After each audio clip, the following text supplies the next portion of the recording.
Good morning friends. हम कर रहे थे चक्रवर्ती ब्याज के बारे में। चक्रवर्ती ब्याज से संबंधित मैंने दो चैप्टर कंप्लीट करवा दिए थे। आज ये थर्ड चैप्टर है। इसमें इससे रिलेटेड क्वेश्चन भी अपने एग्जाम में आते हैं। अब देखो, अपने ने इतने दिन तो हम क्या दे रखा था, मूलधन दे दिया था या मिश्र धन दे के चक्रवर्ती ब्याज पूछ लेता था, साधारण ब्याज पूछ लेता था या उनका अंतर पूछ लेता। आज अपन करेंगे दर। तो आज देखो कौन सा क्वेश्चन है। यदि कोई धन चक्रवर्ती ब्याज की दर से 2 वर्षों में 1.44 गुना हो जाता है, 1.44 गुना हो जाता है, तो बताइए दर ज्ञात करो उसकी। हमें क्या ज्ञात करनी है? दर पूछिए उसकी। तो देखो टाइम उसने क्या दे दिया? 2 वर्ष दे दिया, ठीक है। और उसने जैसे ये धन है P मान लो, अब ये क्या करेगा? 2 वर्ष बाद अपने आप का यानी जो धन दिया है उसका 1.44 P हो जाएगा। अपने आप का क्या हो जाएगा? 1.44 गुना हो जाएगा। तो हमें रेट मालूम करने की रेट क्या होगी। आप देखो ऐसे ही क्वेश्चन अपने साधारण ब्याज में भी थे। यदि कोई धन अपने आप का, यदि कोई धन साधारण ब्याज में पूछेगा तो क्या कहेगा? यहाँ पे कोई धन साधारण ब्याज की दर से 2 वर्षों में या 10 वर्षों में अपने आप का इतना गुना हो जाता था। तो ये अपने ने साधारण ब्याज वाले टॉपिक में कंप्लीट किए थे। आज अपन चक्रवर्ती ब्याज वाले में क्या करते हैं। अब देखो मान लो कि जो प्रारंभ में धन दिया ना वो 1 रुपया दिया आपको, ठीक है। अब क्या किया? 2 साल बाद में टाइम कितना दे दिया आपको? 2 इयर्स दे दी। 2 इयर्स बाद में 1.44 गुना हो गया। अब क्या करोगे? सबसे पहले जो पॉइंट दे रखी होती है ना उनको हटा लिया करो। उनको हटा लोगे तो यहाँ 144/100 आ जाएंगी। अब आपको जब भी कभी मैं ये कहता हूँ 1/4 बराबर 12 कहूं, तो आप इसको यूं बराबर 1 बराबर 48 भी कह सकते हो, नहीं कह सकते हो भाई। जो नीचे होती है बट्टे में वो राइट हैंड साइड में चली जाएगी। ऐसे ही इसको क्या करोगे? जब ये बट्टे में दी जाती है तो ये चीज इधर आ जाएगी। इधर 1 को 100 से गुना कर दूं और इधर फिर क्या हो जाएगा? 144 से रह जाएगा, क्योंकि ये बट्टे वाली संख्या किधर आ जाएगी? इधर आ जाएगी। अब क्या करो? इधर क्या हो गए? आपके पास 100 हो गए और इधर क्या हो गए? 144 हो गए। अब जितना टाइम देता है, अगर टाइम 2 वर्ष दे, अगर टाइम 3 वर्ष दे, अगर टाइम 2 वर्ष देता है तो उसका मतलब होता है रूट, उस संख्या का रूट निकाल लो। अगर टाइम 3 वर्ष देता है तो उस संख्या का घनमूल निकाल दो। उस संख्या का क्या करोगे? आप घनमूल निकाल दो। अब हमें टाइम क्या दिया? 2 वर्ष। 2 वर्ष का मतलब ये होता है उसका रूट निकालना। दोनों तरफ क्या निकाल दो? रूट निकाल दो। रूट निकालो तो 100 का रूट क्या हो जाएगा? 10 और इसका रूट क्या हो जाएगा? 12। यानी 10 रुपए का 2 वर्ष के बाद में वो धन कितना हो जाता है? 12। तो ये आपके पास क्या बन जाता है? प्रिंसिपल बन जाता है और ये बन जाता है अमाउंट बन जाता है, यानी जिसको आप मिश्र धन बोलते हो। तो आपके पास ब्याज की राशि कितनी आ गई? इस क्वेश्चन से आपके पास ब्याज के 2 रुपए आ गए। कितनी आ गई भाई? धन कितना था? रूट निकालने के बाद में पता चला कि धन 10 रुपए था और होके वो कितना हो गया? 12 हो गया। यानी 2 साल बाद में कितना धन हो जाता है? 12 हो जाता है। अब क्या करो? ये आता है 1 साल के लिए, सॉरी ये क्या होता है? 1 साल के लिए हो जाता है। 1 साल के लिए वो धन क्या हो जाता है? 12 रुपए हो जाता है। तो ब्याज के मिल गए 2। अब दर बराबर क्या होता है? दर प्रतिशत में निकालोगे। प्रतिशत में निकालोगे तो जितना ब्याज है, कितना ब्याज है? 2 रुपए का। आपके पास मूलधन क्या होती है? जो प्रारंभिक राशि है वो 10 और प्रतिशत को लगाने के लिए हमेशा क्या करते हैं? गुणा में 100 करते हैं। एक बिंदु से एक बिंदु काट दोगे, 2 को 10 से गुणा करोगे तो क्या आ जाएगी? दर 20% आ जाएगी। दर क्या आ जाएगी? 20% आ जाएगी। एक मिनट दोबारा देख लेना। जब भी आपको दिया होगा तो उसको पॉइंट हटा लेना, 100 कर लेना और इधर क्या करोगे? 144 और इधर 100 हो जाएंगे। फिर आप टाइम पीरियड ध्यान रखना। अगर टाइम यहाँ 2 वर्ष है तो रूट लेना है, अगर टाइम 3 वर्ष है तो अपन घनमूल लेंगे। आगे वाला क्वेश्चन देखते हैं। अब देखो सेम टू सेम दूसरा क्वेश्चन है, सिर्फ वैल्यू चेंज करी है। उसने क्या कहा? यदि कोई धन चक्रवर्ती ब्याज की दर से 2 वर्षों में अपने आप का 2.25 गुना हो जाता है तो क्या पूछा? दर पूछा है। यानी वो धन आपने 1 रुपया मान लिया और टाइम 2 साल बाद में कितना हो जाता है? 2.25 हो जाता है। तो हमें दर मालूम ज्ञात करनी है और यहाँ जो रेट लग रही है वो किसकी लग रही है? चक्रवर्ती ब्याज की। जो दर लग रही है वो क्या लग रही है, चक्रवृद्धि ब्याज की, यानी दूसरे साल ही ब्याज पे ब्याज लगेगा। अब क्या करो, सबसे पहले पॉइंट हटा लिया करो, इधर पॉइंट हटाओगे तो 2 2 5 और बटे पॉइंट किस गए 1 लगते हैं, आगे जितने भी डिजिट होते हैं उतने 0 लगा दो। अब मैंने क्या कहा, जो 100 में यहाँ बट्टे वाली संख्या लिखनी नहीं है आपको, बट्टे में होगी वो इधर है लेफ्ट हैंड साइड में ले आओ, बराबर 225 आ गया। ये समीकरण बना लेना। इसके बाद में जो टाइम पीरियड आपको दिया गया है उसको देखा करो। टाइम पीरियड अगर यहाँ 2 वर्ष दिया गया है तो दोनों तरफ क्या निकाल दिया करो, रूट निकाल लो। रूट निकालेंगे, 100 का रूट क्या हो जाएगा 10 और 225 का रूट निकालोगे तो क्या आ जाएगा 15, यानी 10 रुपए का 1 वर्ष के लिए ब्याज आपके पास टोटल मनी क्या होगी 15 रुपए होगी। तो यहाँ से आपके पास ब्याज की राशि निकल के आ जाएगी, यानी ये प्रिंसिपल होता है, ये क्या होता है अमाउंट होता है। अब देखो 10 रुपए दिए तो ब्याज टोटल मनी कितनी मिली 15, तो मेरे पास ब्याज की राशि 5 रुपए आ गई कि नहीं आ गई। हमें दर मालूम ज्ञात करना है, क्या ज्ञात करना है, दर बराबर क्या होता है, जो ब्याज मिलता है और बट्टे में जो मूलधन होता है। प्रारंभ में आपने कितना धन दिया था, वो 10 रुपए दिए थे। अब क्या करोगे, प्रतिशत लगाने के लिए दर में क्या करते हैं 100, 0 से 0 काट दोगे, 5 और 10 को गुणा करोगे तो क्या आ जाएगी 50%, यानी वो धन आपके किस दर से दिया गया है, 50% की दर से दिया गया है। तो क्या दे रखा था अपने को, इतने दोनों क्वेश्चनों में क्या दिया था, कोई धन अपने आप का इतना गुना हो जाता है या इतना गुना, ये कंडीशन दी थी। अब क्या कर देता, कई बार क्वेश्चन में आपको वैल्यू दे देगा, क्या कहेगा 27 रुपए 3 वर्षों में, ये जैसे 27 रुपए थे प्रारंभ में आपके पास, ठीक है, इनको किस रेट से दिया जाए कि टाइम पीरियड दे दिया 3 इयर्स, 3 इयर्स बाद में ये कितना हो जाता है 64 रुपीज हो जाता है। अब उसने क्या कर दिया, रेट को फाइंड आउट करो, क्या बोला उसने, रेट को फाइंड आउट करो। फर्स्ट ऑफ ऑल आप क्या करोगे, जो प्रिंसिपल दे रखा है वो 27 दे रखा है और 3 साल बाद में कितने हो जाते हैं 64 हो जाते हैं। आप क्या करोगे, जो टाइम पीरियड मैंने क्या कहा, चक्रवृद्धि ब्याज की दर अपने आप का 15 गुना होता है या अपने आप का 20 गुना, जितने भी रेट दे रखे आप टाइम पीरियड को डिनोट कर लिया करो कि टाइम पीरियड कितना दे रखा है। अब यहाँ मैंने क्या कहा, जब 2 साल देता है तब तो अपन वर्गमूल निकालते हैं, और जब टाइम 3 साल देता है तब क्या निकालते हैं, घनमूल निकालते हैं। तो 27 का घनमूल और इधर किसका आ जाएगा 64 का घनमूल। अब देखो 27 का घनमूल निकालोगे तो आपके पास क्या आ जाएगा 3 आ जाएगा, और 64 का घनमूल निकालोगे तो आपके पास क्या आ जाएगा 4 आ जाएगा। यानी मैंने प्रारंभ में धन 3 रुपए दिया तो वो टोटल धन कितने बन गया 4 रुपए बन गया। प्रारंभ में मैंने 1 साल के लिए दिया 3 रुपए, तो क्या बन गए 4 रुपए, यानी आपको इस धन के ब्याज की राशि कितनी रुपए मिली 1 रुपए मिली। और वही हमें क्या पूछा उसने, दर प्रतिशत में, ब्याज का 1 रुपए मिला, मैंने धन कितना दिया आपको 3 रुपए, और प्रतिशत में बदलने के लिए हमेशा क्या करते हैं 100, इसको आप बदलोगे तो 100/3% कह सकते हो, या 33 सही 1/3%। तो वो धन आपको जो दिया गया वो किस रेट से दिया गया है 33 सही 1/3%। अब देखो कई उस क्वेश्चन में तो आपको एग्जैक्ट राशि दे दी, जैसे यहाँ 27 दे दी, यहाँ पे आपको 64 देती, तो आप इजीली याद करोगे। कई बार देखो अब की बार उसने क्या कह दिया, आपको 72 रुपए दिया, कितने रुपए दिया आपको 72 रुपए दिया स्टार्टिंग में, और 2 वर्ष बाद में टाइम पीरियड दे दिया आपके बाद 2 ईयर, क्या दे दिया 2 ईयर बाद में 98 हो जाता है। तो हमें दर मालूम क्या दे करनी है, क्या कहा, कोई व्यक्ति 72 रुपए देता है और 2 वर्ष में चक्रवृद्धि ब्याज की दर से वो क्या हो जाता है 98 रुपए हो जाता है। तो आपको दर ज्ञात करनी है, क्या मालूम ज्ञात करनी है, दर मालूम करनी है। तो आप फर्स्ट ऑफ ऑल क्या करोगे, अगर देखो अगर टाइम 2 वर्ष दिया तो रूट निकालोगे, और आप सभी को पता है कि 72 का रूट और 98 का रूट एग्जैक्ट तो नहीं निकल पाएगा। तो फर्स्ट ऑफ ऑल आप क्या कर लिया करो, इनको शॉर्ट में बदल दिया करो।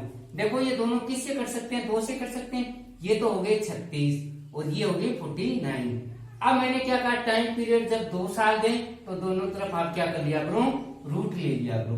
रूट ले लोगे तो इधर तो आ जाएगा 6 और इधर आ जाएगा आपके पास 7 रुपए, यानी मैंने 6 रुपए धन दिया तो वो कितना हो जाता है 7 रुपए हो जाता है। तो 1 साल का उसका ब्याज कितना हो गया, 1 रुपया ब्याज का हो गया नहीं होगा, मैंने 6 रुपए आपको दिए और वो टोटल मनी 7 रुपए हो गए, तो ब्याज का 1 रुपया लगेगा। वही आपको रेट परसेंटेज निकालनी, रेट परसेंटेज निकालोगे तो आपको ब्याज का कितना रुपए मिला 1, मनी कितनी दी गई है आपको 6 रुपए, और प्रतिशत में निकालने के लिए क्या करोगे 100, इसको करोगे तो ये 3 हो जाएगा और ये 50 हो जाएगा। तो 16 सही 2/3 प्रतिशत, 50/3% बोल दो या 16/2/3%। अब देखो क्वेश्चन सेम है, अब की बार उसने टाइम पीरियड 3 दे दिया और जो यहाँ पे अब जो वैल्यू कम दी थी अब की बार वैल्यू बढ़ा दी, बाकी का सेम टू सेम क्वेश्चन है। यानी आपको 10,24,00 रुपए दिए और 3 साल बाद में टाइम पीरियड कितना दिया, 3 इयर्स बाद में 1,45,800 रुपए हो जाते हैं। तो क्या ज्ञात करनी है आपको, दर मालूम करनी है। यानी आपको धन दिया हुआ है 1,02,400 रुपए दिया और 3 साल बाद में 1,45,800 रुपए हो जाता है। तो आप धन ज्ञात करिए। तो सबसे पहले टाइम पीरियड कितना दिया, 3 साल दिया। इसका मतलब क्या निकलेगा, दोनों तरफ घनमूल निकलेगा।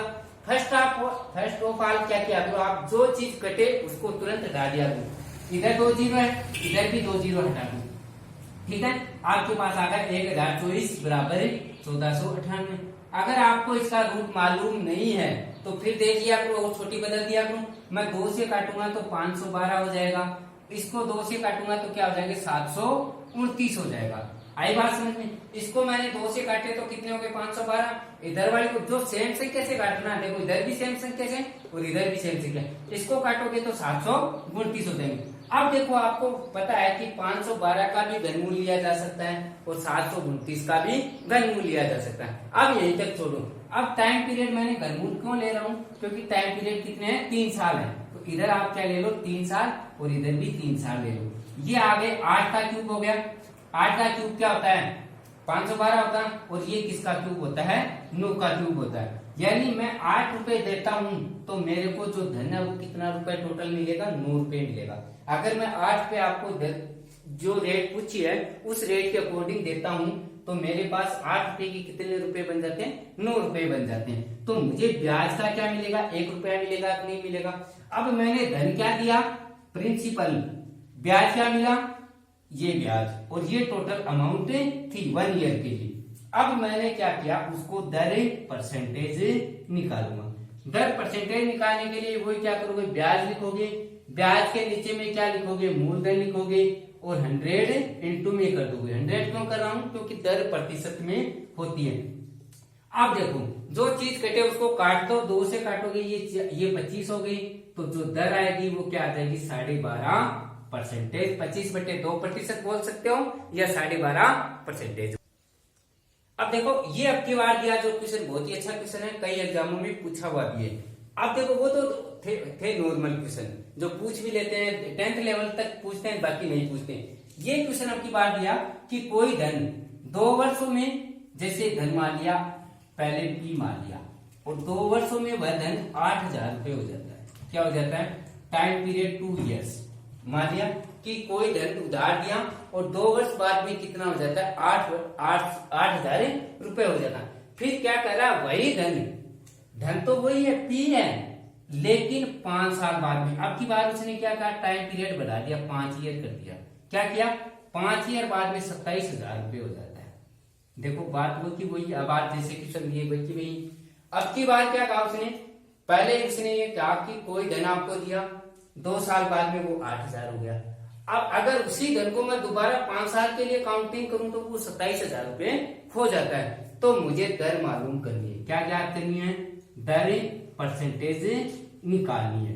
अब देखो फर्स्ट आप क्या करोगे, सबसे पहले आप यानी 2 साल बाद में कितने हो जाते हैं, 8,000 और 5 साल में कितने हो जाते हैं, 27,000। तो आप क्या करोगे, इन दोनों सालों के बीच का गैप निकालोगे।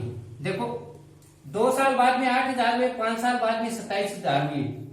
तो अगर मैं 8,000 रुपए देता तो 3 साल बाद में वही धन कितना बन जाता, 3 साल बाद में 27,000 बन जाता कि नहीं बन जाता। इस क्वेश्चन से देखो अगर रेट वो की वही लग रही है, रेट तो सेम ही लग रही है ना आगे पीछे, तो टाइम बढ़ा है तो वो अकॉर्डिंग इसकी क्या हो जाएगा, अब 8,000 को अपन बेस मान लेंगे। अगर मैं मान लूंगा 8,000 को मैं बेस मान लूंगा और अब टाइम पीरियड हो जाएगा आपके लिए 3 साल। 3 साल क्यों हो जाता है, क्योंकि अब जो धन है वो मैंने क्या ले लिया, 8,000 ले लिया। क्योंकि 2 साल के लिए कि 2 साल बाद में 8,000 हो रहा है और 5 साल बाद में 27,000 हो रहा है, तो वैसे तो निकलेगा नहीं, आप इसको बेस बना के निकाल सकते हो। तो 3 साल का बाद में वो जो धन दिया हुआ है वो टोटल क्या हो जाता है 27,000 रुपए। यानी मैं आपको 8,000 रुपए दूंगा तो वही धन आपके पास 3 साल बाद में कितना हो जाएगा 27,000 रुपए। आप जो कटे उनको काट लो, जो कटे उनको काट लिया। अब ब्याज क्या है, चक्रवृद्धि ब्याज है। तो जो यहाँ दिया हुआ कितना साल टाइम पीरियड कितना दे दिया 3 ईयर। आप क्या करोगे, दोनों तरफ क्या निकाल दोगे, घनमूल निकालोगे। दोनों तरफ क्या निकालोगे, घनमूल निकालोगे। तो घनमूल 2 8 किसका, अगर 8 2 का क्यूब करते हैं तो 8 होता है, 8 का घनमूल निकालते हैं तो 2 होता है। और इधर क्या आ जाएगा 27 का घनमूल निकालोगे तो कितना आ जाएगा 3। तो ब्याज की राशि अगर मैंने 2 रुपए दिए तो कितने रुपए हो गए 3 हो गए। तो ब्याज का क्या मिला 1 रुपया। तो दर प्रतिशत बराबर 1/2 और गुना 100। तो क्या आ जाएगी, ब्याज की जो राशि है वो किस दर से दी गई आपको, 50% चक्रवृद्धि ब्याज की दर से। अब देखो पहले वाले क्वेश्चन में उसने अपने को दर पूछी थी, अब की बार क्या दे देगा, वो दर दे देगा। क्या दे देगा, रेट गिवन आपको 4%, ठीक है। अब उसने कहा क्या कहा कि 625 रुपए आपको दिए और कितने साल बाद में वो 676 रुपए हो जाएंगे। अब देखो इसका 2 तरीका, या तो आप रेट इसको आधार मान के उधर वैसे ले लो, इसको क्या करोगे, रेट को इसको भिन्न में बदलोगे, 4/100 करोगे, 1/25 आ जाएगी, 25 और 27 करोगे। एक तरीका तो वो था, ठीक है। दूसरा तरीका इसने ये कहा कि 625 रुपए दिए तो कितने साल में 676 रुपए हो जाएंगे। तो आप ये सोचा करो ये किस चीज के वर्ग है या क्यूब है। तो आपको पता है 625 किसका वर्ग होता है, 25 का वर्ग होता है कि नहीं होता, और 676 किसका वर्ग होता है, 26 का वर्ग होता है कि नहीं होता। अब अगर मैं ये कर दूं, दर नहीं दूं, ये कर दूं कि मैं डायरेक्ट ये कर दूं चक्रवृद्धि ब्याज की दर से 625 रुपए 2 साल बाद में 676 हो जाते हैं, तो दर ब्याज करो। तो आई बात समझ में, टाइम पीरियड आप क्या ले लोगे, 2 साल ले लोगे। तो ये ही धन आपने क्या किया कि 25 का वर्ग करोगे तो कितना आ जाएगा 625 आ जाएगा, और 26 का वर्ग करोगे तो 676 आ जाएगा। तो जो टाइम पीरियड होता है वो जो यहाँ स्क्वायर लगाते हैं उसको आप टाइम पीरियड मान लेना। तो आपको जो 625 रुपए दिए हैं वो 676 रुपए 4% की दर से कितने समय बाद में हो जाएंगे, 2 साल बाद में आ जाएगा। दोबारा देख लेना कि प्रारंभ में 625 दिए 676 हो गए, हमें पूछा है दर भी दे रखी है, आप दर को नेग्लेक्ट कर देना, दर को एक बार भूल जाना जब चक्रवृद्धि ब्याज की दर दी हो। तो आप पहले तो दर को ऐसे नेग्लेक्ट करके ये देखना कि जो चक्रवृद्धि ब्याज दिया हुआ है, अगर जो धन दिया हुआ है उसको स्क्वायर या क्यूब करने के बाद में वो दोनों तरफ होता है या नहीं होता। जब होता है तो आपको पता है 25 का वर्ग होता है और इधर 26 का वर्ग होता है। तो जो आप इसका स्क्वायर में जो चीज लगाते हो तब तो मतलब टाइम पीरियड 2 है। अगर यहाँ क्यूब लगेगा तो टाइम पीरियड कितना आ जाएगा 3 साल आ जाएगा। तो टाइम पीरियड कितना हो जाएगा 2 साल हो जाएगा। अब देखो दूसरा क्वेश्चन क्या कह रहा है, वार्षिक रूप से संयोजित 10% चक्रवृद्धि ब्याज की दर से कितने समय में 10,000 रुपए की धनराशि 13,310 रुपए हो जाएगी। आपको उसने कितने दे दिए 10,000 रुपए दे दिए और कितनी हो रही है 13,310 रुपए हो रही है। मैंने कहा सबसे पहले जो कटे उसको काट दिया, कट रहा है इसको काट दो। अब ये सोचो किसका तो वर्ग है या किसका घनमूल है। तो तुम्हें पता है मैं 10 का क्यूब करूं तो 1000 बनता है, और 0 से ये तो एक तो कट गया, आपके पास क्या आ गई, इधर आ गए 1000 आ गई, इधर क्या आ गई 1331 आ गई। यानी मैं इसको ऐसे भी लिख सकता हूँ 10 की पावर 3, और इधर मैं ऐसे भी लिख सकता हूँ 11 की पावर 3। यानी 10 रुपए दिए तो 11 रुपए कब हो जाते हैं 3 साल बाद में। तो जो आपने टाइम पीरियड दिया, जो टाइम पीरियड दिया वो कितने साल हो जाएगा 3 साल हो जाएगा, क्योंकि यहाँ जो आपके पास पावर आई है वो कितनी आई है 3, तो समय कितना हो जाएगा 3 हो जाएगा। आपको ऐसे भी याद कर सकते हो, इस दर को ले लो, दर को लोगे तो ये दर दी हुई है, दर परसेंटेज में दे रखी है, इसको भिन्न में लोगे तो 1/10 आ जाएगा। यानी मैं पहले साल के लिए 10 रुपए दूं तो 1 साल बाद में कितने हो जाएंगे 11 रुपए। फिर मैं ले लूं 10 रुपए, दूसरी साल दूंगा तो 11 हो जाएंगे। फिर मैं 10 रुपए लूं, तीसरी साल लूंगा तो 11 रुपए होंगे। एक 0 से तो कट ही जाएगा। फिर देखो इनको गुणा करोगे तो इधर 10,000 आ जाएंगे, नहीं आ जाएंगे, और इधर इनको गुणा करोगे तो 1331 आ जाएगा, नहीं आ जाएगा। तो करने का मतलब क्या होता है, 1 साल, 2 साल और 3 साल। आई बात समझ में? तो 3 साल बाद में 1000 पे 1331 बन जाते हैं ना। तो आप इससे भी तरीका सही है और ये तरीका भी बेस्ट है जो आपको। आप देखो दोस्तों, क्वेश्चन वो का वो है, सिर्फ यहाँ उसने डिफरेंस क्या पता किया आपकी बात। क्वेश्चन सेम है, यहाँ उसने दर आपको 20% दे दी, दर क्या दे दी 20%। अब आज ये क्वेश्चन क्या था, यहाँ 10% थी। सेम क्वेश्चन है, कंफ्यूज हो जाते हैं कई बच्चे। अब उसने दर जो दी वो क्या दी है, अर्धवार्षिक दी है। दर दी है वो क्या दी है, अर्धवार्षिक दी है। अर्धवार्षिक का मतलब ये होता है जो दर है पहले 1 साल बाद में ब्याज लेता है, तो आप कितने महीने बाद में लेगा, 6 माह बाद में ब्याज ले लेगा। अब आपके पास जो राशि निकल के आएगी उसको आप क्या करते हो, समय को निकालने के लिए क्या करते हैं, डबल करते हैं। क्या करते हैं, डबल करते हैं। अब दर को क्या करते हैं, आगे करते हैं। दर को क्या करते हैं, आप कर देते हैं और टाइम को क्या करते हैं, डबल कर देते हैं। अब इसमें आप इसको ऐसे भी कर सकते हो, आर को क्या ले लोगे 20% है तो इसको क्या ले लोगे 10% निकाल, जो मैंने बात तरीका उससे भी निकाल सकती हूँ। अब इधर क्या कर लेना, वही राशि दी हुई है, कोई फर्क नहीं, सिर्फ टाइम पीरियड अब की बार हाफ ईयर दे दिया तो कितनी हो जाती है, 13,010 हो जाती है। हमें पूछा है टाइम पीरियड कि अगर मैं 10,000 रुपए दूं आपको 20% अर्धवार्षिक दर से लूं और तो कितने समय बाद में 13,310 हो जाएंगे। तो जो कटे उसको काट लो, कट गया। इसको कैसे लिख सकते हो, 10 की पावर 3 लिख सकते हो और जो 1331 दे रखे उसको 11 की पावर 3 लिख सकते हो। अब कई लड़कों के कंफ्यूज ये हो गया कि सर यहाँ टाइम पीरियड 3 वर्ष आ गया, वैल्यू तो सेम निकल के आई है लेकिन टाइम पीरियड अब की बार क्या आ गया, 3 वर्ष आ गया, 3 वर्ष आ गया। अब तुम्हें पता है, देखो 1 मिनट, अब जो चक्रवृद्धि ब्याज दे रहा है वो क्या ले रहा है, अर्धवार्षिक ले रहा है। तो अर्धवार्षिक 3 कब आएंगी, अर्धवार्षिक 3 बार कब आएगा, जब मैं 6 माह में 3 बार ब्याज लूं। पहले 6 महीने में ब्याज लूंगा, फिर 6 महीने में ब्याज लूंगा और फिर 6 महीने में ब्याज लूंगा और समय मैंने क्या कहा, डबल हो जाता है। तो अब जो समय निकल के आएगा वो क्या आ जाएगा, 1.5 वर्ष आ जाएगा, क्योंकि 6 महीने बाद में ब्याज ले लूंगा, फिर 6 महीने बाद में ब्याज ले लूंगा, 6 महीने बाद में ले लूंगा, तो क्या आ जाएगा मेरे पास 3/2 वर्ष आ जाएगा और इसको डबल करूंगा तो मैं क्या आ जाएगा, 3 वर्ष आ जाएगा और आपके पास ही 3 निकल के आया। तो ये जो टाइम पीरियड दिया हुआ वो है कितना हो जाएगा, 1.5 वर्ष हो जाएगा। इसको थोड़ा सा ध्यान दे लेना। आज का सेशन यही समाप्त होता है दोस्तों।